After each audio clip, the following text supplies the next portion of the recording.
হাসু আপার চরিত্রে অভিনয় থেকে সরে দাঁড়ালেন 100 টাকার নায়িকা কিং খানের রয়ের সাবেক স্ত্রী অপু বিশ্বাস। শেখ রাসেলের আর্তনাদ সিনেমায় 100 টাকার বিনিময়ে হাসু নামের চরিত্র অভিনয় করার জন্য চুক্তিবদ্ধ হয়ে খবরের শিরোনাম হয়েছেন তিনি। কিন্তু এখন শোনা যাচ্ছে তিনি আর সেই চরিত্রে আর অভিনয় করবেন না। যেখানে আপা দেশে নাই, সেখানে আপার চরিত্রে অভিনয় করে কি লাভ? এখন তো আর 100 টাকার বিনিময়ে অভিনয় করে 10 কাঠার ফ্ল্যাট পাওয়া যাবে না। সেই মেশিনটা এখন তো নষ্ট হয়ে গেছে। যেখানে মেশিনটা নষ্ট, সেখানে তেল খরচ করে কি হবে? এই জিনিসটাই হয়তো আমাদের 100 টাকার নায়িকা বুঝতে পেরেছেন। তবে তিনি বলেছেন সে নাকি অনেক আগেই এই সিনেমা থেকে সরে এসেছেন।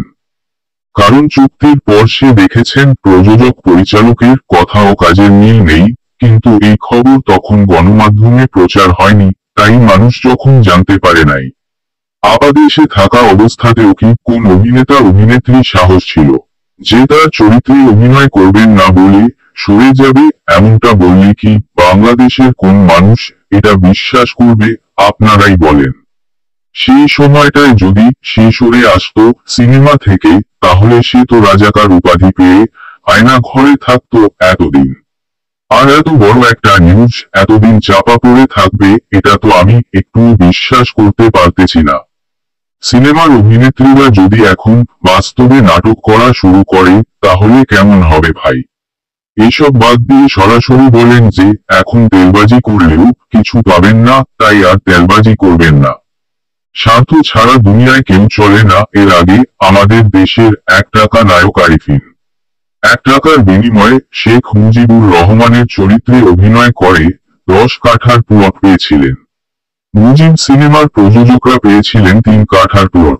1 টাকায় অভিনয় করে যদি 10 কাঠা জমি পাওয়া যায়, তাহলে নায়ক নায়িকারা এসব কাজের জন্য তো কোমরে খেয়ে পড়বে। তারপর ঘোষণা আসে হাসু আপার চরিত্রে অভিনয়ের জন্য, সেখানে আমাদের 100 টাকার নায়িকা অপু বিশ্বাস সুযোগটা লুফে নেওয়ার জন্য রাজি হন। বেচারি ভাগ্যের কি নির্মম পরিহাস! সিনেমা হওয়ার আগেই আপা পালিয়ে গেলেন, এখন তো সিনেমা এমনিতেও হবে না। এখন তিনি একটু মনে দুঃখ নিয়ে বলতেই পারেন এই স্বাধীনতা কি আমরা চেয়েছিলাম? যে স্বাধীনতার জন্য কয়েক কাঠার ফ্ল্যাট মিস হয়ে যায়। আরেকদিকে স্বনামধন্য চাটুকার নায়ক ফেরদৌস এমনি আছে এক দুঃখে, সে অল্প কিছুদিন হয়েছে তেলবাজি করে সংসদ সদস্য হয়েছে। এর মধ্যেই তার আম্মা তাকে রেখে পালিয়ে গেছে। কিছু খাওয়ার আগে যেন পাবলিক প্লেট ধরে টান দিয়ে নিয়ে গেছে। এমপি হওয়ার জন্য তিনি এতটাই চাটাচাটি করেছিলেন যে এখন ক্ষমতা হারানোর পর এখন সে ঢালিউডের মির্জাফর 2 সিনেমা থেকেও বাদ পড়ে গেছে। এ বিষয়ে প্রযোজক বলেন সিনেমাটি 2 বাংলার দর্শকদের টার্গেট করে বানানোর পরিকল্পনা করা হয়েছে।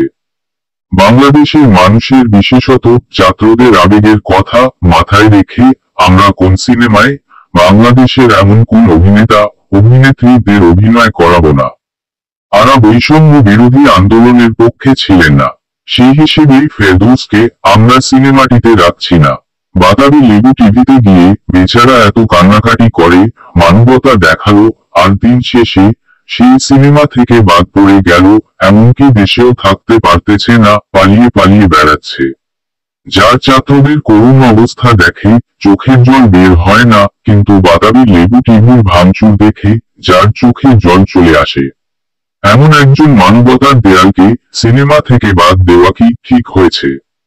যাই হোক, শেষমেশ আমি এসএম রনি একটা কাজের কথা কই, এই সব দালাল চাটুকার অভিনেতাদের ধরে এনে অন্যান্য দেশে নির্বাচনের প্রচারণা করিয়ে রেমিট্যান্স পাঠানো উচিত।